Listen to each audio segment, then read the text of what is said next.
Hello, ladies and gentlemen, and welcome to the Stay Report. I'm your host, Devon Decker, and joining me, my host companion, but yet to be goof troop with me friend, Sejohn. That hurt on a couple of levels because I'm pretty sure you just called me your house companion. I said host. Host. Host. I'm Canadian this week. A. And B. I just don't think I'd be house out of the two of us. No, not at all. You'd be that guy from the Dead Poets Society. Okay. My memories of House are very specific and very not podcast friendly. That's what I'm gonna say. There's a song about it by I was gonna say Bad Religion, but it's the other ones, the ones Black who do Flag. Bad Touch. Bad Company. No, the I appreciate your input. Boom. Oh, Bloodhound Gang. Thank you. Bad Touch. Now I got you. I was trying to think of like Bad Religion songs that were like named that, and then Bloodhound Gang is all right. Anyway. Oh, Bad Religion. I have Bad Religion memories too. Those were definitely podcast friendly. I went to a Halloween party at, URI, local references get you local work. That one-way road behind the Emporium. Yes, that of course. frat house that sat there. Mm-hmm. I went to a Halloween show there as a friend of the band that was playing. And the whole theme of the bands were they were there in costume as other bands. I would have just gone. Every band should have just gone as Dingoes Ate My Babies. But anyway. But the guys that I went with went as Bad Religion and played one of their albums all the way through as if they were Bad Religion performing. That's pretty good. That was awesome. It was a good night. Is I dressed up like Perry the Platypus to go to a college party.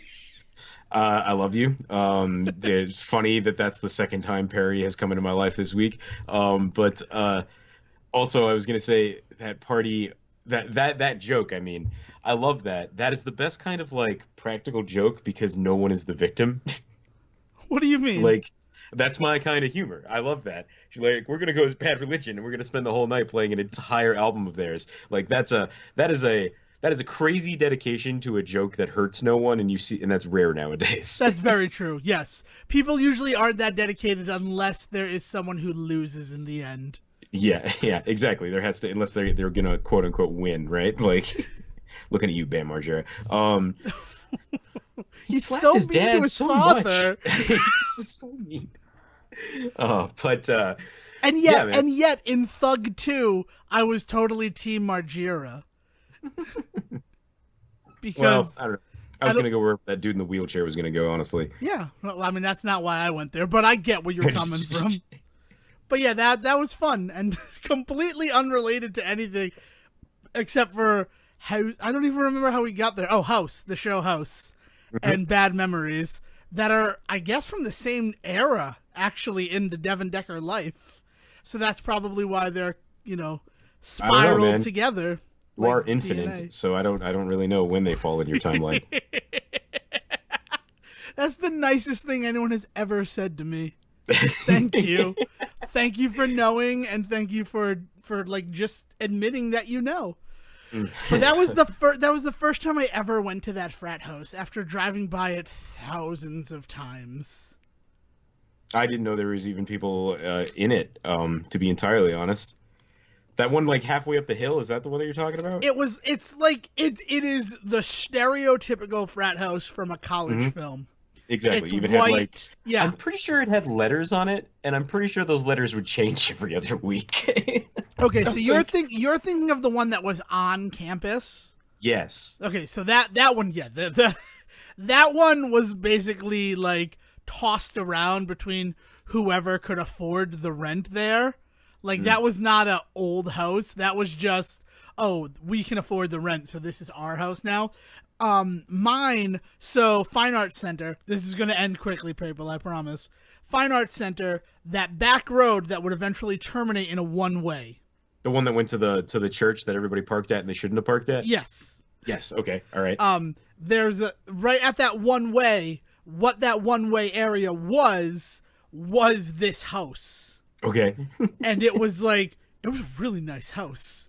And when they're like, yeah, we're playing a show at a frat house on URI, I'm like, well, I have to go. I'm sorry. Because I wanted to go in that house forever. I didn't think it was real. I didn't think that there was really a frat in there. There was. It was an interesting night. And Devon, I there's feel always like, been a frat here. but I feel like no one else really appreciated the bad religion of it all except for me. Of course, that's a great joke that nobody's gonna get it except for you and me. Um, Man, yeah. So, other than reminiscing about bad religion, what else went on this week? A bunch of stuff. I don't know. I'm gonna let you drive first, Well, which is an only because we appropriate dropped the word. mention and then I didn't explain myself. Got back into Milo Murphy this week. I think I talked about it once on the show, like a while back. If I didn't talk about it here, I must have talked about it with your sister on the crossover episode because it's one of those cartoons that me and her were just like gushing about. I'm ashamed that if we didn't. Let me put it that way. Because got back into it this week because the YouTube TV stuff. We were surfing around trying to figure out what was available to us, what wasn't, and then like out of nowhere, Disney dropped like the last two seasons, the only two seasons of Milo Murphy, just put them up on TV the other day. So they all showed up on YouTube TV. I mean, so we started digging into some episodes that we hadn't watched yet, and first season ends on a cliffhanger.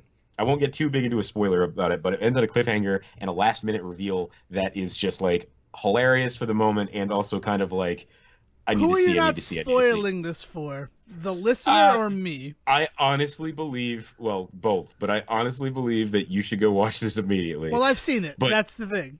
oh, okay. That's why I'm Oh, like, okay. you can Yeah. spoil it for me that Dr. Doofenshmirtz is Dr. Time. I was going to see that's exactly what I wasn't going to spoil because I was going to say it's not a big enough like it's not a big enough thing for people to care about for me to be like spoiler alert, but also I respect people out there that might not want to know this. But anyway, The only yeah, reason so why we I got have back no qualms first. saying it, sorry to cut you off, Go ahead. but that was the marketing for that episode. Like, that episode was Dr. Doofenshmirtz is in this episode. And I then, understand, but like my whole conversation is about me watching internet television, and you know true, what doesn't exist in internet television commercials anymore? and that stuff. But you Marketing. watched the Guess show. I'm so. not Guess who ruining didn't? it for you. But guess who didn't know that was going to happen? That You? was amazing. Yeah. And so we had seen that, but I completely forgot about it, and we haven't been able to access season two for a while. So we watched season two, and of course, the first episode is the resolution of that, and it was some of the best television I have watched in a long time. Like I don't. It was delightful. I smiled the whole time, and I sat there thinking, "This is great. This is like safe. This is fun. There's no reason that there isn't anybody in my life that I couldn't enjoy this moment with. That's great. That's rare." And then I realized, oh my God, does that make this one of the best moments of television ever? And so I started thinking about the opening of Milo Murphy season two in like really weird, deep ways. And Perry the Platypus, who I don't know if Devin even knows this, is like this weird fascination of mine. Like I knew Perry the Platypus and a bunch of Perry the Platypus like moments and memes long before I ever watched Phineas and Ferb and didn't know it was even from that. So like Perry the Platypus is this weird character that I think of as like this huge Disney character, and I think he is. I can't tell if he is or not. I don't He's know. definitely iconic. He is Yeah. iconic. It's funny that you bring this up. Do you remember something that I purchased when I visited you with Will, now 5 years ago? Um no. Okay, so we went to a mall. I couldn't tell you where that mall was, Yeah, but we probably went was to a a mall to watch rugby at like a Bennigan's, but not Bennigan's. Yes, I remember the Irish pub at the Toledo Mall. Yeah, Okay. Toledo, Ohio Irish pub. Oddly, not the not the best one I've been to in that state, but not the worst one I've been to in the world. So we went to go watch that rugby game, but also we were in a mall, so we did the general mall dicking around that three grown adults do. All rats that we are. Yeah. Yeah. And we went to a Disney store, and for sale for $4 were Perry the Platypus plushes. because like Yes. I don't know if that Disney store was closing or if they were just on clearance, and I bought every single one that was at the store. I will tell you that it was not closing, because that was like the one store in that mall that was going strong. Um, yeah, man. Perry the Platypus shit. If it shows up anywhere, like I don't know why, but I just feel this innate need to like have it. So like I own like T-shirts, I have pens, you know what I mean? Like, I've got notebooks in the shape of Perry the Platypus. It's just one of those weird characters that I seem to have latched onto in my life. So when he shows up in that episode, of course, I lost my fucking ever loving shit. As Devon has already spoiled it for you. Yeah, it's a huge crossover with Phineas and Ferb, and it's like I said, just fucking delightful. And so I don't know. It was that moment of questioning that again I've talked about this a ton with you, and me and your sister made a whole episode about it. But like that moment of watching a cartoon, realizing how much fun you're having in it, and then this like weird moment of guilt that comes in where you're just like, I'm a 32-year-old man, like this is ridiculous. And then I realized I didn't give a shit. It was so I don't know. It was a roller coaster of emotions while watching fucking Milo Murphy. So it was a weird moment. So I don't want to ruin any more for you. I have not seen past that. I will be Okay. completely honest with you. I have not watched any other season 2, but it feels like Doofenshmirtz becomes a character. It does in that episode, at least. I But have not also watched past based on, I discovered something on YouTube as well. So like a little bit of YouTube gushing before the other parts of this episode, called the Disney theme song Takeover. I shared them with the group, like our friends and everything. I don't know if anyone watched them. And the one that drew me to it was Glomgold doing the DuckTales theme song. which I And think is the best one, to be it was honest. I think the best one, unfortunately, is Launchpad. Just because it's cyclical. I think that the cyclicality of it is awesome, but also the lyric, "Uh-oh, here comes the key change." Like I love when songs reference the musicality and theory behind them, and that it's Launchpad doing it blew my mind. But then the last one is Doofenshmirtz doing the Milo Murphy theme song, and I'm like, well, like for one crossover, that seems odd, but then Dale's like, oh no, he's like a character now. I'm pretty sure. He just shows up in that show Well, now. I mean, like the history behind Doofenshmirtz as a character is like pretty it's a pretty simple one way line, right? Like he's one of the original creators of Phineas and Ferb. It's just him just doing a silly voice, and it's a character that he clearly had done even before they did Phineas and Ferb. It just worked for that show, and so like it's a character that shows up now. I hear him in like other shows when that dude shows up and does voice work and other Disney stuff. I'm like, oh, that's just Doofenshmirtz. So it's like so to have him continue on as a character for them, it's almost like say like if there was like a SpongeBob spin-off show and then like Dr. Krabs, Mr. Krabs shows up all the time. Like, yeah, I'm not surprised. Like, just bring this lovable character that we all know and we established exists in this universe. Like, it actually makes a weird amount of sense that they're just like, yep, he's just part of the show now. He's part of the ensemble. Yeah, I mean, I don't mind it, but it's one of those things where, like, I guess I got to start watching more Milo Murphy. Oh man, you gotta watch. Like, I thought the first season was genius, Well, I've and it's seen all also of the first season. I watched yeah. all of the first season, and it is. I like it, but it's weird. I couldn't quite cement what it was about that show that I thought was so smart before, and then I realized with the crossover what it is. You know, they pointed out it's the whole idea that with Phineas and Ferb, they were two kids where everything was just gonna go right. Hopelessly optimistic, and after just like 5-6 years of those characters, like what do they do? 6 seasons in a movie, yeah? Like, didn't they get that? like after all of that, it's technically only 4 seasons based on four how seasons. Disney breaks stuff up. Yeah. But But still, like yeah, years of those characters and that sensibility, they legitimately were just like, we just want to do a character where everything's just going to go wrong for this kid. He can still be hopelessly optimistic. That's the funny part of it. But like he's never, it cannot. It's the total opposite of Phineas and Ferb. The idea that everything goes totally wrong for him. So in a lot of ways, they're just playing with the same. They're playing with the same toys. They're just playing a different game now. You know. yeah. It's just I think the problem is Phineas and Ferb was one of those shows that hit me like a bolt of lightning. Mm-hmm. Dale used to watch it, and you know it was I was at a I was at a low point in my life, kind of. I had like done my time at sea and I enjoyed it, but then my job was removed. Thank you, George Lopez. Not a lot of people have an actual beef with George Lopez, but I'm one of those people who has a real one. I'm not one of those people who's mad at him because why are 4 episodes of you on every morning on Nickelodeon? I mean, he's also a drug-addled hack, but anyway, yeah. Yeah, okay, but yeah, so he made my job redundant, and I was no longer able to run a comedy club at sea. So I like was kind of lost, and Dale watched this show, and I was like, whatever, it's whatever. And then something happened, and that something was Squirrels in My Pants. Comet Chameleon is the name of the episode, and that song just brought me in a way where I'm like, oh, okay, I guess I'll check this show out. And I tore through everything that was available. And I like when there was a new episode, I was there to watch it. And the songs are just so good. It appeals to everything that I love in a kid's show. To the fact that I saw the live show of Phineas and Ferb. Like that's how into it I was. And Nice. it pains me every day that they never released a like soundtrack version of that. I don't know how much Phineas and Ferb you know. Quite a bit. I mean, like Okay. like I said, I got way into Perry the Platypus and then discovered Phineas and Ferb and Okay. ended up basically rewatching that whole show from beginning when I was like, I don't know, 26. Yeah, that makes perfect sense. Okay, so are you familiar with the song "Truck Driving Girl"?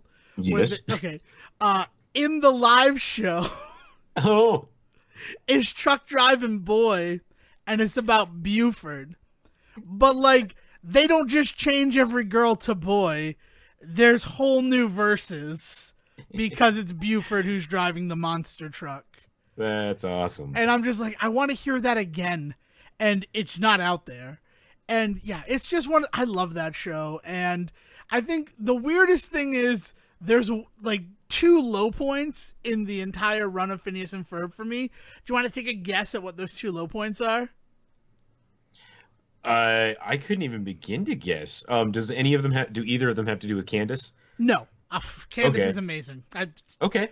Then I was gonna say Candace is my least favorite character, which is interesting. But go like then what are your low points then? Clearly I'm not gonna have any idea. The Marvel crossover and the Star Wars episode. Okay. We definitely disagree. But I'm also a sucker for that kind of shit. Like the DC and Star Wars episodes of Robot Chicken, to go back to a joke from last week, are the only episodes of that show I watch anymore. So like I'm just a sucker for that sort of stuff. I think it just the problem is the problem with the Marvel one is I feel like they didn't know what they wanted to do with it. Like it didn't feel like it was Swampy and Povenmire saying we want to do this Marvel thing. It felt like Disney saying you got to do something with these Marvel characters. For sure. I mean, Like, it's pure promotional nonsense. That one feels like that. What I will say about the Star Wars one is it feels like they wanted to tell more of a story with that one. That one feels closer to their heart. The problem is it was kind of the terminus point of the Star Wars themed episode. We had already gotten all 3 Family Guys. We had already gotten all 3 Robot Chickens. And that's like the end point. So most of the stuff that they do in that had already been done. Especially when you consider that, I mean, Povenmire and Marsh, they started on Rocko's Modern Life.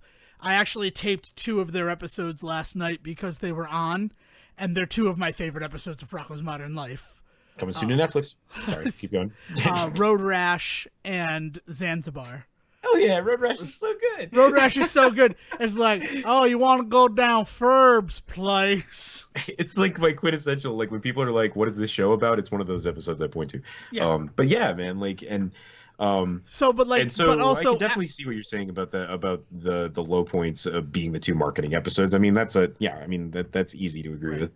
And that's the only shame. But like, because then you look at an episode like Night of the Pharmacists, which also has like, I mean, friggin' Nick Frost and Simon Pegg show up, in character as their Shaun of the Dead characters, which, like, that's not for children. No, not at all. Dale will tell everyone who will listen about how I exposed her to that movie at the age of 10, and it freaked her the fuck out.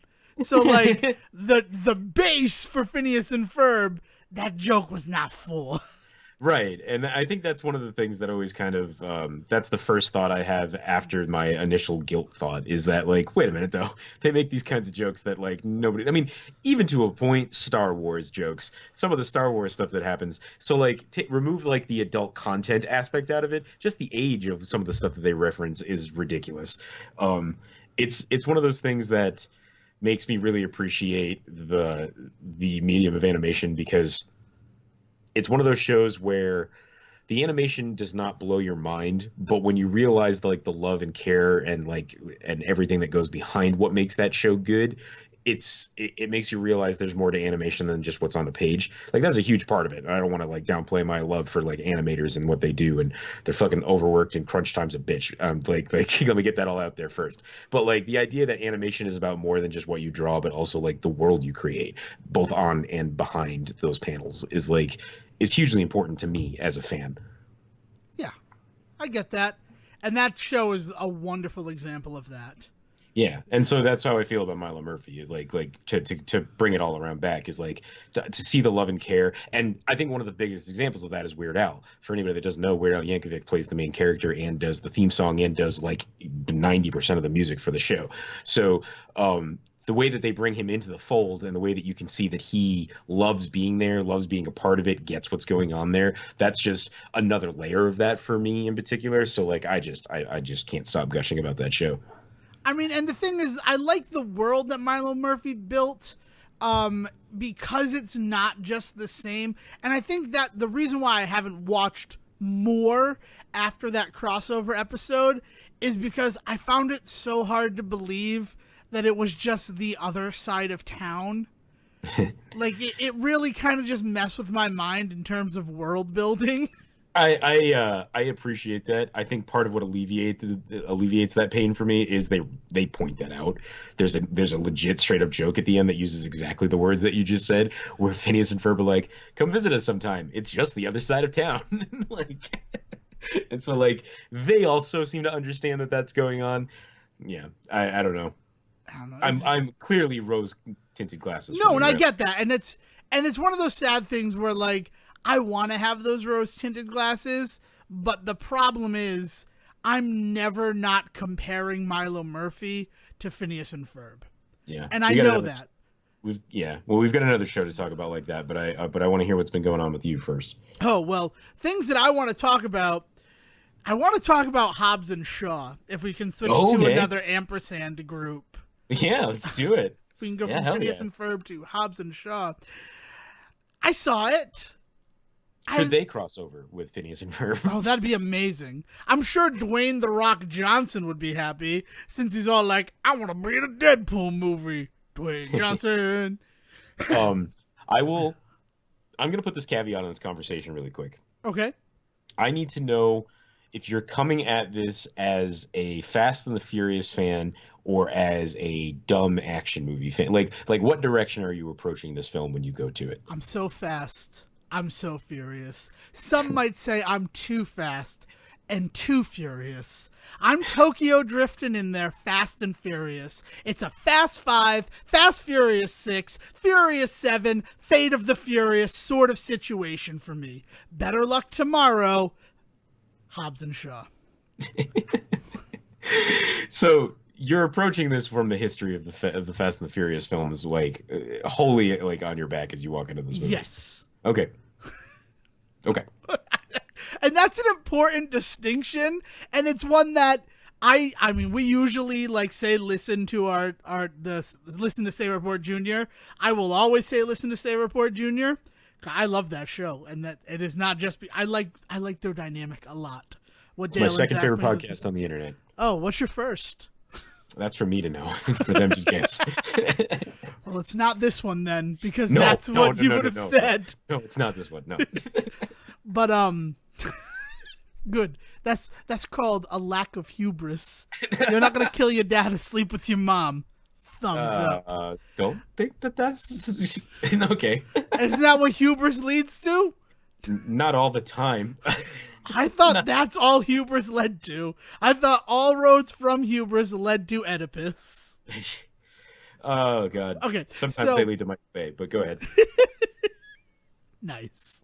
They're gonna talk about this, and Dale also going in as someone with the weight of the Fast and Furious franchise on her back, and I feel like they're probably going to do a deeper dive into it than I'm willing to do here. Okay, fair enough. Fair enough. Because we're going to talk about it because I've got some feelings about it myself. I have not seen it.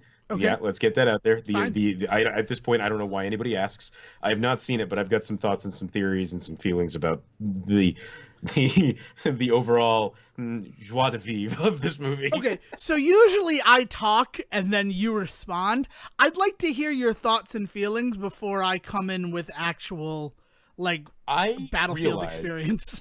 I realized, as somebody that has seen all of these movies, and a few of them multiple times, that I can't tell you a fucking thing about them. I love the Fast and the Furious movies. I think, like, make 1,000 of them. Like, I'm not any of those people that are going to crap on this thing just because it's this weird, like, spin-off of a series that was never supposed to go past the first movie. Like, all of that nonsense that I've heard some grumpy Gus's out there saying, all right?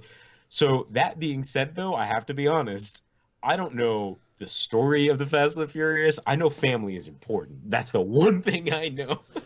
I don't remember how we lost Paul Walker. Like, I understand how we lost Paul Walker, but I don't understand in the story what we were supposed to, like, there's, at some point Jason Statham came in, but if you told me it was Tokyo Drift, I'd be like, okay, I know it wasn't, but like... Well, technically it was. Well, okay, right, because there's fucking scenes of him in other movies. Okay, anyway. And then, like, Dwayne Johnson showing up was one of the greatest moments in movie history for me. Like the addition of Dwayne Johnson took this series to the next level. So it makes total sense to me for this to be this movie, right? So my entire opinion of Hobbs and Shaw is that looks like a really great one-off action movie that, like, probably isn't going to get a sequel, doesn't need one. It's the same way I felt about Escape Plan, and you could argue with me all you want about the sequels to Escape Plan, but, like, that movie was like, great, this deserves to be in the world, I want this to be in the world, I don't need any more of this. And that's how I've been feeling about Hobbs and Shaw. And from what everybody's been saying about it, because I've heard that it is not performing as well as some would like, there's this sentiment to me of, like, it's not the epic I thought it was going to be, and it's just like, I don't need it to be that, so I think I'm going to just love this movie. So that is where I am firmly sitting right now, is the more people talk about what it seems to actually be, the more excited I am getting. Cool. So, cool. First of all, it's not performing the way that people want it to perform. Still the #1 movie in the country. Yep. Which I think our expectations of what a movie is supposed to do as, 90 minutes of entertainment in terms of, like, monetary obligations is insane. Because when the movie is the #1 movie and they're like, yeah, but we thought it'd do better. Yeah, I know. And I think part of it is because this is the year of underperformance. Like, it really has become, I think back to the year just before Spider-Man came out, where everybody was talking about the death of Hollywood, and then, of course, Spider-Man came along and saved everything. Nobody remembers that. Everybody was talking about how Hollywood was dead, and then Spider-Man came and blew that shit out of the water. And I mean Sam Raimi's, for anybody that's wondering which I know. Well, you're not talking which one I was on. Yeah, the world, Devon. You freaking remember we're in front of these microphones. That it's not just you and me sometimes. I feel like we're weirdly back in that time, that, like, year 2000, year 99, where people are talking about how, like, yeah, these movies are coming out and they're groundbreaking and they're important and they're fun and they're worth going to, but people just aren't going. And that's all I keep hearing this summer. Yeah. I mean, I can't think of the most groundbreaking film that I saw was probably Once Upon a Time in Hollywood, which is, like, a weird thing to think of, but, like, I really liked Far From Home. But it's Quentin Tarantino. I mean, like, calling his film the one groundbreaking film you've seen this year doesn't seem like that big of a stretch to me. Yeah, that's true. I mean, like, I liked Far From Home. I mean, that's the one I've seen the most this year, and mostly because, like, storytelling-wise, that's the Marvel I wanted to get back to after what was disappointing to me, Endgame. Hmm. Like, so it did its job, Well, right? right. I mean, even to me as somebody that loved Endgame, like Far From Home is exactly the kind of movie I want them to be able to go back and make, yeah, after making an epic like Endgame. Yeah. So I watched something like Hobbs and Shaw, and when it's a Fast and Furious movie, it's really good. Is what Dale's thesis is going to be. Spoilers for Say Report Junior this week, if they Okay. even talk about it. I watched that movie, and a lot of that movie for me was, this is entertaining. I'm probably never going to watch it again. Hmm. And that's crazy in terms of, I would watch any of the Fast and Furious movies right now. If I put on the first one, I would probably be up until tomorrow morning watching the rest of them. Because there's just such a like drive to like live in that world. I mean, that's as someone who watched them. The same thing happens with the Step Up movies. If I start a Step Up movie, I'm watching all five. I'm Just to just put it in perspective for everybody, Kevin feels the same way about the Step Up movies that he does about the Fast I and really Furious wanted franchise. them to cross over eventually, but that's never going to happen. I literally heard a conversation today about how Step Up shouldn't exist past two, and I disagreed with it, but I actually had that conversation with a person today at work. So, once again, vibing with Oh me. my What are you doing? gosh! I'm sorry. That's what we do. It's Bader Meinhof, right? But it's.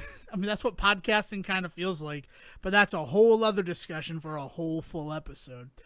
But I think the issue with Hobbs and Shaw, and when I finally realized, oh, this is my problem with this movie, and it's real interesting because the director of this film I was talking about and praising 2 years ago, and now I look at Hobbs and Shaw and say, I have a problem with this director. It is this director that I have an issue with. And the director is Dave Leitch. Hmm. And Dave Leitch's films, as far as I can tell, are Atomic Blonde from 2 years ago, Deadpool 2, and we all know how I feel about Deadpool 2, and now Hobbs and Shaw. And it really just comes down to the fact, even applying it to Atomic Blonde, a film that I love and I have seen multiple times, that he is really good at directing an action sequence. He is not good at directing the connective tissue between them. Okay, all right. I mean, is it Zack Snyder syndrome? Like, is it the idea that he has a really good sense of visual, but doesn't have a really good sense of like, um, a really good sense of subtlety? You know, like is it the Michael Bay school of thought? Like where is it coming from? Do you think? I think it's wholly unique, which is the craziest part about it. Yeah. I think it literally boils down to the fact that I want to do this. I want to do the fire hose fight in Atomic Blonde. I want to Hmm. do everybody jumping out of a plane in Deadpool 2. I want to do them fighting through the facility in Hobbs and Shaw. Okay, well, how do we get there? I don't really care. This is what I'm excited about. So I feel like he puts all of his effort and passion into those moments, Yeah. and then he's just not giving that same level of direction in the other ones. And like you can tell. Yeah. I mean, I'm trying to think of like a way to really think about these guys. Like Michael Bay is really kind of um the prototypical version of this type of director, and then Snyder is a really good like evolution of that, and then you land on a guy like Leach. Like it's almost like he's like a hyper auteur. Like he has complete control over so much of the movie that it's hard to really parse out. You know, you look at some of the Quentin Tarantino is the prime example of this, Yes. of the auteur, the guy that has so much control over every aspect of his movie. The difference with somebody like Tarantino is he's very good at it, right? Oh, every inch of it, he's really good at it. And so the way that he touches a soundtrack, the way that he touches a moment, the way that he touches a full scene, the way that he touches the spine of the movie, like everything about it all comes together beautifully, right? And he has complete and total like say in saying, no, I don't want this, yes, I want that. And he'll, if he's smart, the auteur, if they are smart, they will lean on their artistic directors. They will lean on their second directors and you know, the people around them to say to them like, okay, this is the kind of thing I like, but what is it that you've got, right? And you can see that a lot in Tarantino films. And like you look at a guy like James Cameron is also kind of an example of this. People just don't think about him this way because he's such a company man, but he really is kind of in that position where, yeah, he works for bigwigs and he's always had a bunch of money behind what he does, or at least for the last 30 years he has, but he still has complete control, like in a way that most people in those positions don't at those companies, right? And so like those are the kinds of guys that are smart and lean on them. You look at a guy like you look at a guy like Leach, you look at a guy like Snyder, and you look at a guy like Michael Bay. Is I can't stop like connecting them now. Is they're these guys that want that kind of control, but just do not have that kind of finesse to like handle it. And like it shows because there's moments in their movies, especially when you get a little bit later into their career, you can see, oh, nobody told them no. Like nobody put a leash on them in this moment. Nobody said to them, maybe not this, you know? And that is definitely that's definitely a problem. Like for the guys that can't handle it, like not everybody can be Tarantino, not everybody can be a Robert Rodriguez type, right? Yeah.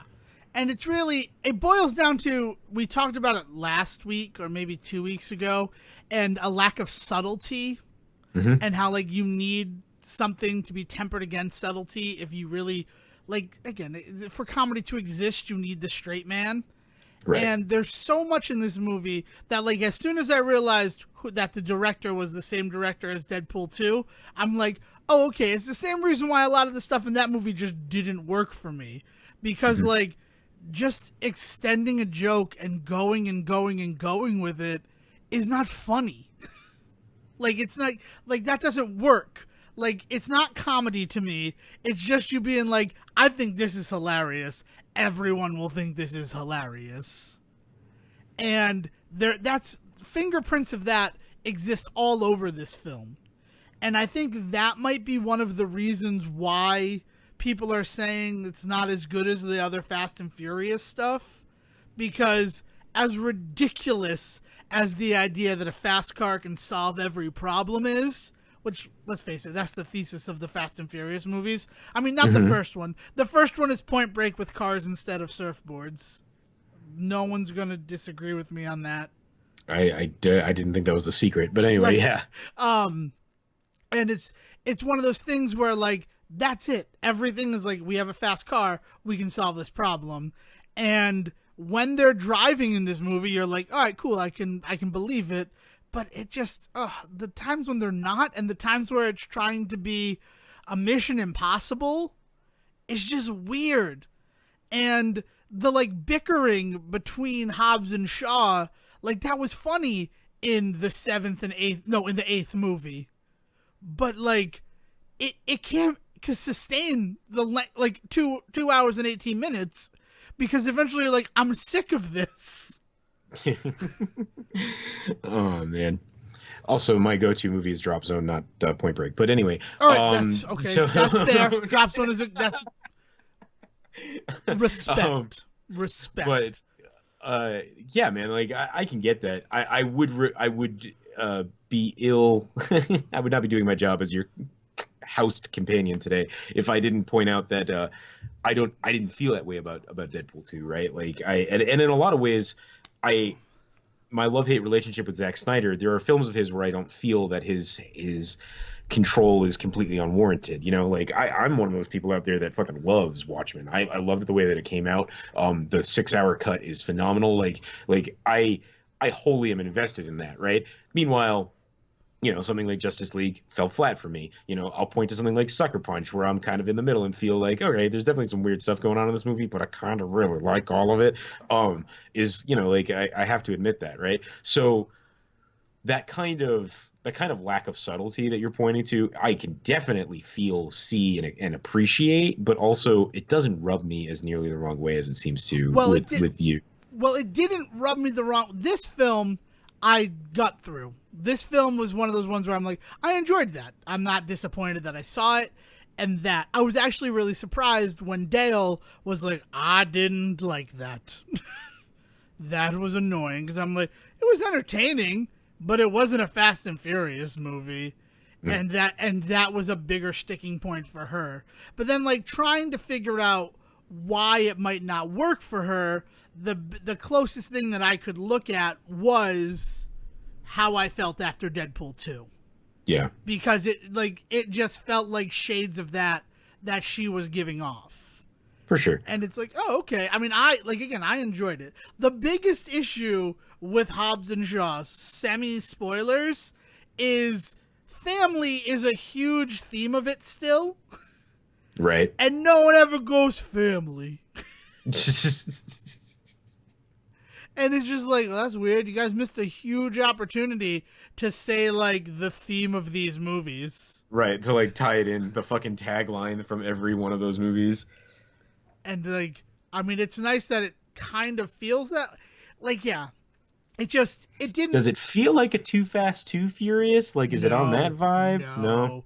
I mean, Too Fast, Too Furious, all right, so the big thesis that I have about Fast and Furious as a franchise is every movie is a genre unto itself.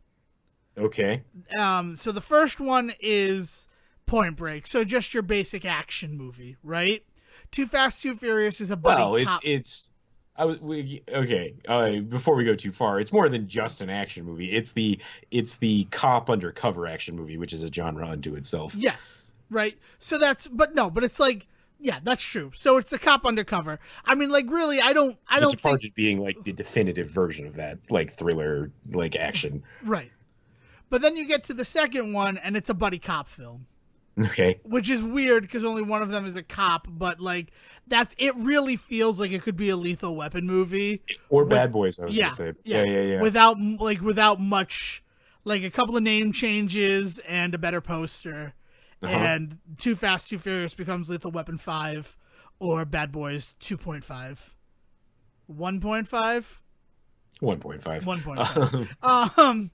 And that's cool, and that's fine. The third movie is totally like the fish out of water story. It's Karate Kid with cars instead of karate. Okay, all right. No one will ever convince me otherwise. I'm still with you. I'm still with you, man. Fast and Furious, which is the worst titled one. I love Fast and Furious is the first Fast and Furious movie that I saw. The fourth film in the franchise is the one that got me to watch these movies for the first time. And I will admit that without any scruples or fear of the repercussions of saying it. But that one is 100% like Jason Bourne, the Amnesiac sort of like action movie. For sure.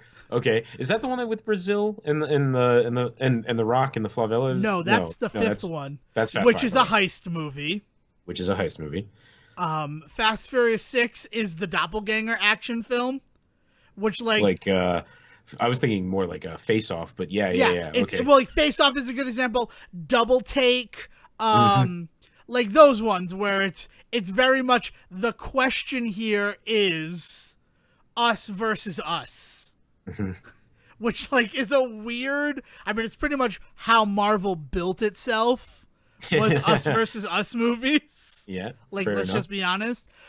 Furious 7 is, in a lot of ways, like the swan song final movie. I'm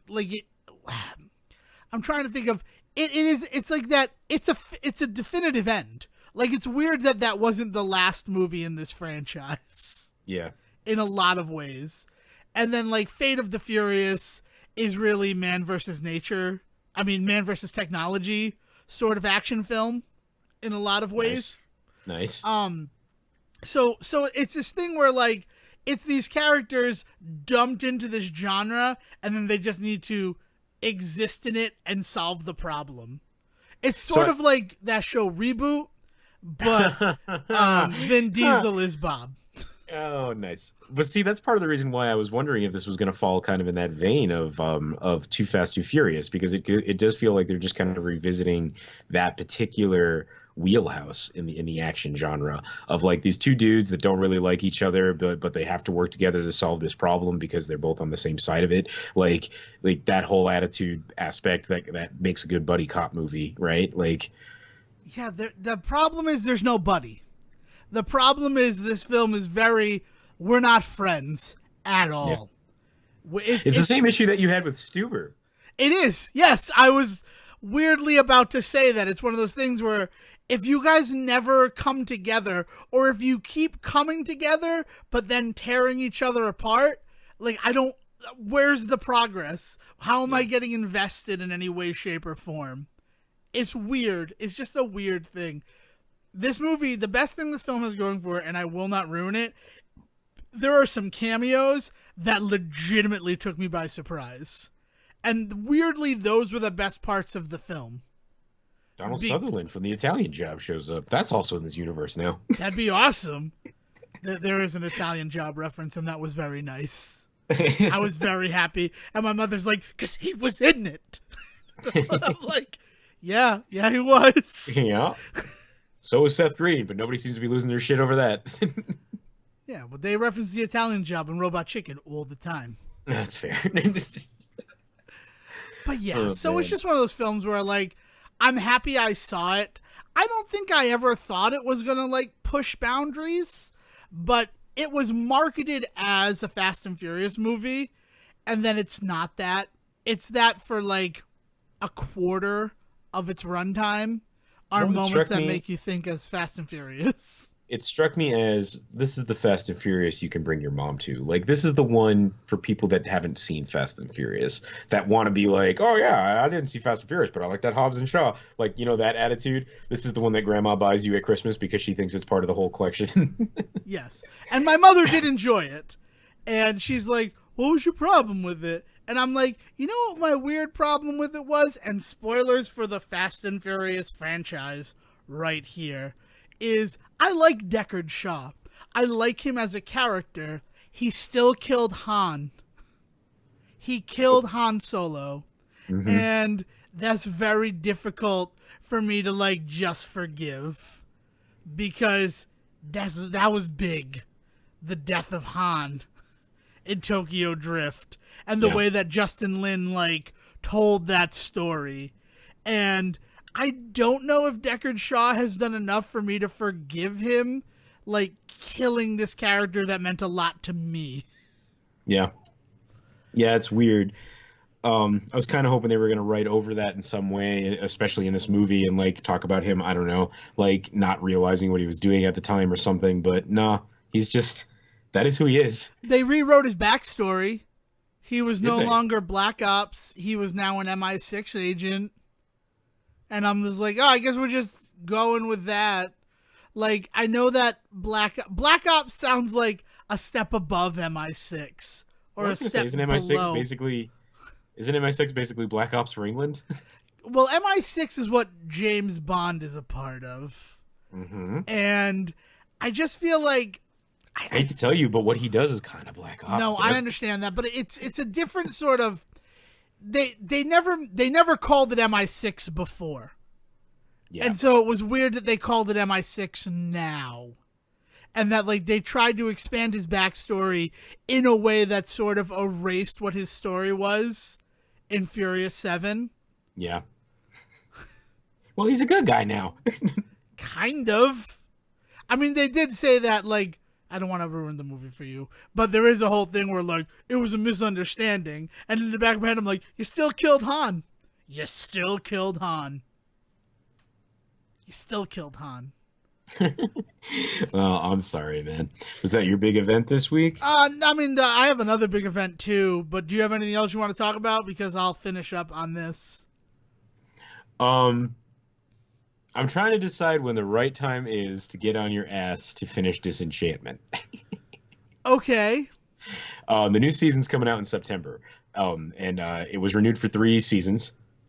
And so basically the continuation of this story that they've been telling, it ended on a huge cliffhanger ending, actually. And so I'm very excited to see. So I don't know if they're marketing this one as like season 2 or season .2.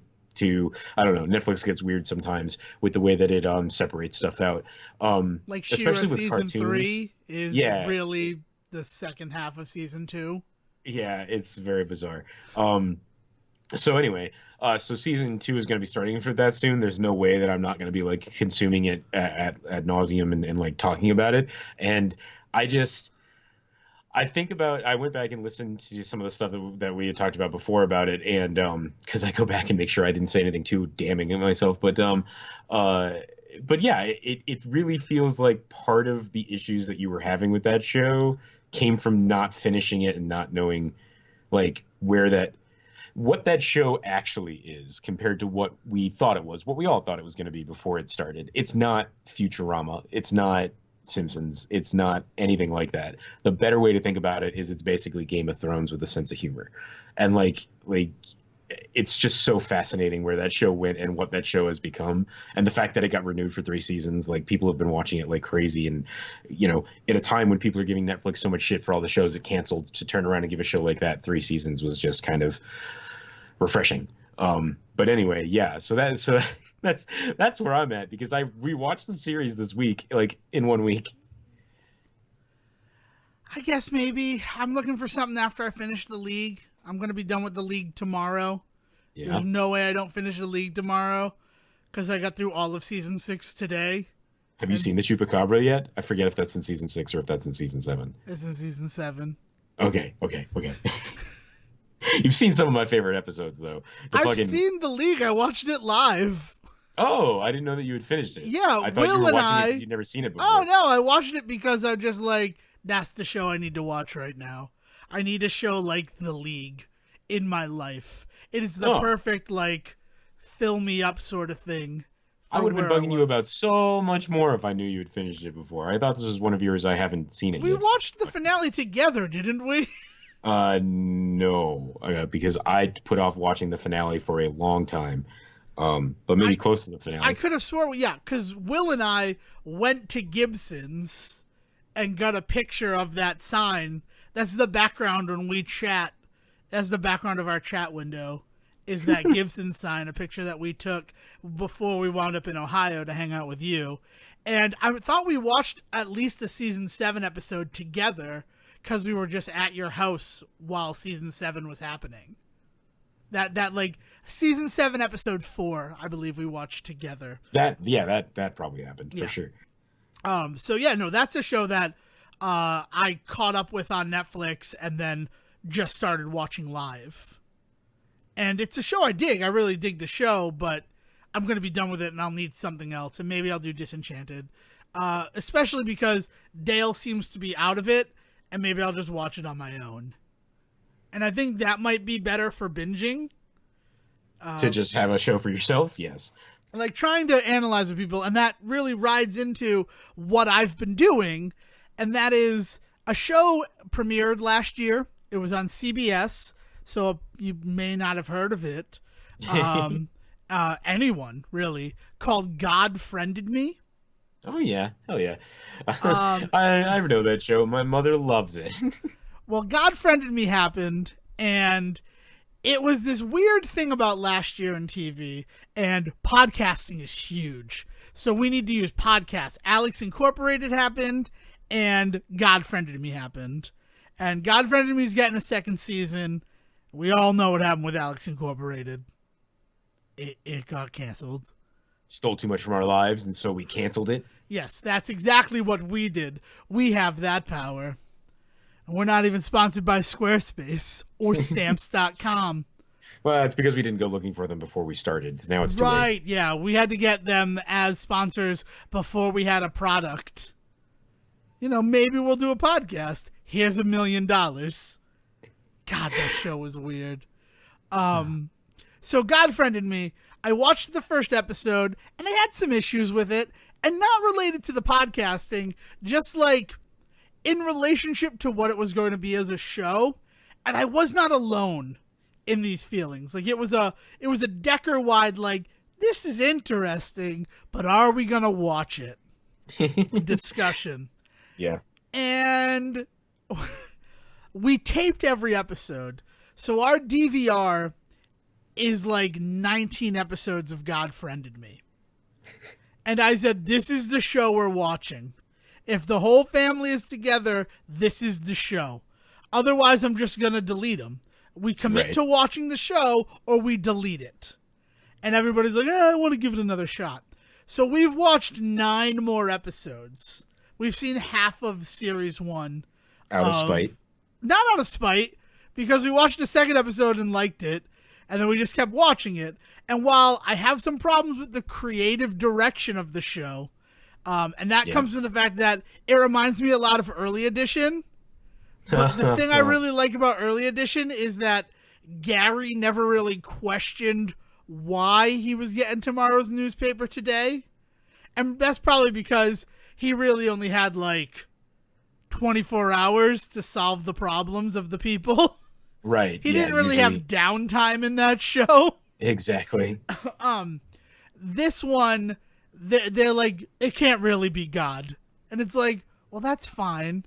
But I don't know if I care. Like, just accept what you're doing. Stop trying to like fight what you're doing, because you're still doing it. I don't get what you're trying to go for, God friended me. Yeah. And after the 5th episode, he's like, I'm just going to roll with it. And I'm like, perfect. Also, the 5th episode, he gets unfriended by God. Oh, God no. unfriends him on Facebook. And they changed the title card to God Unfriended Me. And I'm like, sold! I'll watch the rest of this. Excellent. And it's doing all the stuff that I wanted it to do, where like people he's helped have come back into it as supporting characters and all this really good stuff. And it honestly feels like it's going to end up being tied into Person of Interest. Okay. Because it seems like 10 episodes in, spoilers for God Friended Me, that there is some machine out there like the machine that is actually the God account. And it's just predictive and analytics being used by an AI contacting him to help these people. Fantastic. And so, like, and they keep hinting at the creator. And if it's freaking the guy whose name I can't think of, you know the guy.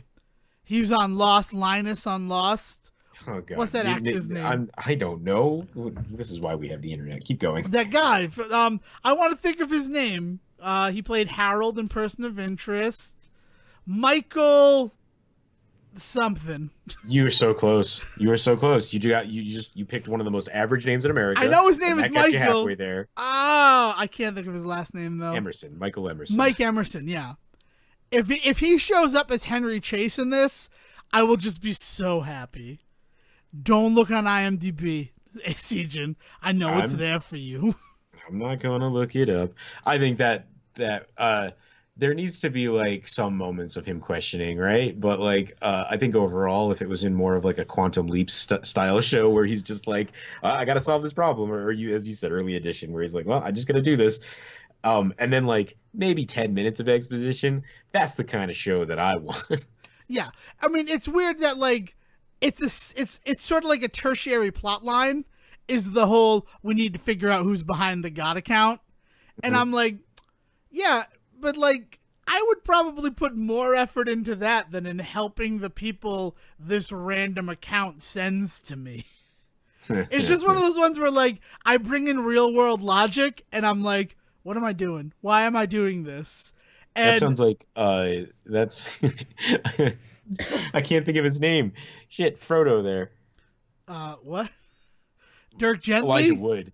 It sounds like, well, Dirk Gently's another great example of this. It sounds like it's an Elijah Wood comedy on FX, the way you describe your version of it. We're not going to say Wilbur? Is that what we're... No, it's not Wilbur, though. It's a whole new show where he's getting these things from God, telling him to fix it, and he's refusing to until God proves to who it is, and where he's just watching people die around him. Yeah. It's just, I mean, I dig the show, and I'm really excited to watch more of it. And we actually had a whole fight about... it's all that we've been watching, because I said to the family, I'm like, we have 10 episodes of the other shows that we watch. We can start rotating in other things when we only have 10 episodes left of God Friended Me. So now it's going to be like a more thing, but they were discussing about if this show is bingeable or not.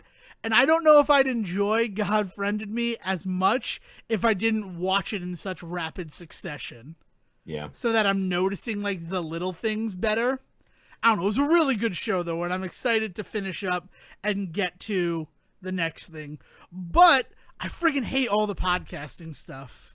Yeah. Like, he uses Beats by Dre headphones that are wireless, and I'm like, those would be terrible for what you're doing.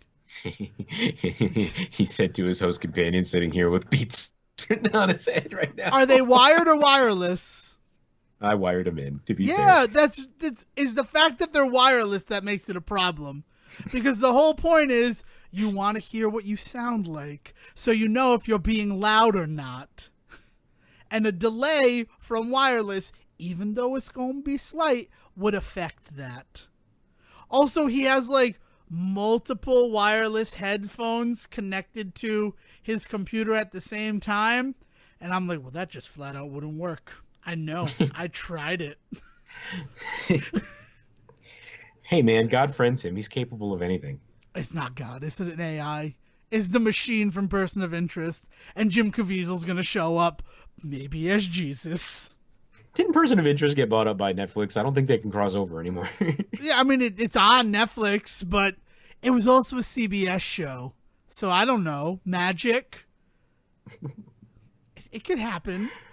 He's going to show up, but he's going to be Ben from Lost. And that'd be awesome. That'd be even better. Didn't Lost get bought up by Netflix? You've been on the island this whole time. That's why God friended you. The best part about all of it is that Joe Morton is there. And I'm of course, just like, Joe Morton, who's always the best in he built everything he does. Skynet. So of course it's an adaptive AI. And his son's name is Miles. I know what he's capable of. Are you kidding me? No, the main character is named Miles, and Joe Morton is his father. And I'm just like, all of these Terminator references suddenly make sense. Also, shout out to the best character on the show, Parker, who is nowhere near the like top billed people. She is an ensemble player who has showed up in 3 episodes as the girl. And I call her the girl, but like that's the role that she plays in the team. Her name is Kara, and she's the first person that Miles helped with the God Accounts help. So that's awesome. And she joined the team because she's a reporter. And Parker is her friend and coworker, and Parker is super nosy because every time she gets a text message, Parker looks over and reads it and then moves the plot along that way. And I'm like, you're the best, Parker. You are the most believable character in this show about a computerized god. You don't know it's a computer. You can't just spin it that way because it's gonna break the whole show for you when it's not that. But I just realized what I really wanted this show to be, and I hope it becomes more of, and that's My Name Is Earl. Right, that's not gonna happen. There was this great moment though in episode 4 where the girl they were helping dropped a list, and Miles found it, and I'm like, if this says Stole P's HD card, I'm gonna lose my fucking shit. It didn't. God. Yeah, you know what show I want to have like actually happened? The one with Rupert Grint that was like My Name Is Earl. It was still by Greg Garcia too. Like Super whatever his character's name was. Mm-hmm. That I've seen the pilot and it was awesome. Where like which means it was never going to get picked up. Yeah. Yeah, I don't know. I know he's doing. I don't know if he's doing another season of Snatch for Crackle or what he's up to right now. Yeah, I don't know. It's just one of those things where like that was one of those shows that looked awesome, and I don't know. There's not enough My Name Is Earl stuff now, which is sad. Did you watch Still the King with Billy Ray Cyrus? No. Okay, seek that out. It's not easy to find. It's a CMT show that like. First season, everybody loved it, and then the second season aired at 1:30 a.m. Oh man! New episodes. Okay. It feels. I mean, Joey Lauren Adams is there. Hey, all right. Like awesome. And you know, freaking Billy Ray Cyrus, and that show's excellent. He's an Elvis impersonator who's pretending to be a pastor, and he finds out that when he was a rock and roller before. The one night stand he had with Joey Lauren Adams begat them a daughter. So now he's trying to be a part of her life. Nice. It's just great. I love the show so much. And it's 2 seasons, and it's the most My Name Is Earl that we got. And I'm kind of just babbling now. So, do you have anything else to say? No, good. Nick's pretty good. No, nothing else. I've said everything I need to say. Thanks for video games this weekend, Sejohn. I'd like to thank you for that. You're welcome. Apex Legends with you is an experience.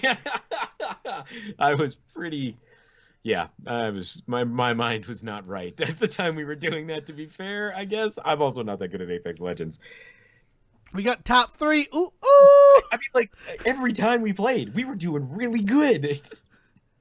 Yeah, and you can see that if you go to Sejohn's Twitch channel, Siege versus the World 22. You can see us we found the bunker that was going to be the end of the game in the first 2 minutes of the game. I believe you mean I found the bunker. That was going to be the end of the game. Well, I believe I'm the one who said we should just station here, even though there's too many points of entry. But we can work it out this way. But you'll remember the entire conversation beforehand about how I didn't know what I was doing about jumping, and then I said I'm just jumping here, and you all thought, all right, if that's what you want to do, and I was right. Yes, you were right. Everybody remembers Sejohn was right that one time in the video game he's not very good at. But then the people we were playing with, we played a match after you had left, and we also got top 3. We also got 20th out of 20 in squad. But, we were learning. It was a learning experience. It was a good time, and I thank you for it. No worries, man. And if you want to thank Sejohn for anything, you can find him on Twitter at Siege versus the World. And if you want to recommend any new shows to Devon to watch once he finishes up God Friended Me, you can get him at Devon D. Decker. It's so good. It's just weird that it's about podcasting. And until next time, Will, why don't you be our featured guest and bring us all home? Thank you for listening to the Say Report with your host Devon Decker and Sejohn Serwick. Please follow the guys on Twitter and Facebook by searching for The Say Report, and you can always subscribe on your podcast channel so this is delivered straight to you and you can enjoy it every week. With apologies to your mother, we'll see you next time.